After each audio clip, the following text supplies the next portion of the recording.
Hello everyone, this is Sharon, and it has been 7 months since I posted my last video. A lot has happened during those last 7 months, and I wanted to update all of my Till Warrior sisters and all of the ovarian cancer sisters out there. I've had a lot of questions about where are you okay, what are you doing? And it's just dealing with that constant attempt to find a balance between trying to live as much of a life as possible that I can, in addition to fighting cancer, which hasn't been very easy. And then of course everything in between. So I'm so happy to be posting the video. I'm so happy that I actually had the mental energy to do so as well, because a lot of that has been taken up by the whole cancer fight. Since I posted last, I think I was on doxil. We found that the doxil didn't work, so that was in April. I believe is the last that I finished the doxil was in April of 2014 of this year. And so at that point, it was made known to me that I was pretty much running out of options as to any forms of traditional chemotherapy treatments to me, which was just devastating, because that means there's nothing else for us to try on you outside of clinical trial studies. So my oncologist, Dr. Smith, had happened to find a study at the MD Anderson facility in Houston, Cancer Center in Houston, that was conducting a study for recurrent ovarian cancer patients with a very particular type of genetic mutation in their cancer cells. And I happen to be one of those whose cancer has mutated several times. So it turned out that I qualified, but the thing was this: I went through all of the paperwork, the qualification process, being qualified for insurance and so forth for the study drug. The study drug was called neratinib. It's spelled Neratinib, and it is an inhibitor that I was to take every day, 6 pills a day, all at one time, for a total of 2 cycles, which made up 58 days. So for 58 days, I was on a clinical trial study with MD Anderson, upon which I finished that first study in June of this year. And it was determined through the scans and restaging, is what they call, that the drug did not work.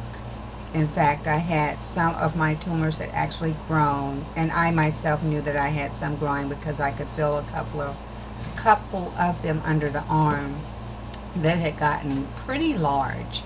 So after much angst, I decided to take a chemo break in general. The drug really disrupted my gastrointestinal system. I'm actually undergoing tests now and about to have an endoscopy to determine if I have done any damage and or permanent damage to my gastrointestinal tract as a result of taking this drug. And I tell you, it's no joke. From day one, there were symptoms. The side effects particularly was diarrhea, and they made it very clear that I was going to have to stay on top of it with Imodium AD and all of these types of things.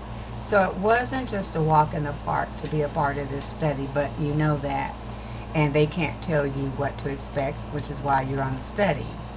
So after going through all of that, now it seems that I am plagued with these gastrointestinal issues, and I hope that they just need more time to work themselves out. Plus, it didn't work for me. So now where I am is I'm kind of at the end of the road regarding treatment. I am going in tomorrow to MD Anderson for a new study that they had held for me for 2 other drugs that I am supposed to take together. I'll tell you the names of those later and how they work and how they affect me. I'm debating.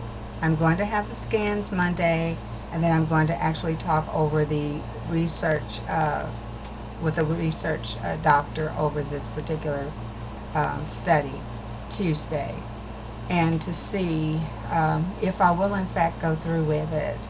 Not sure at this point.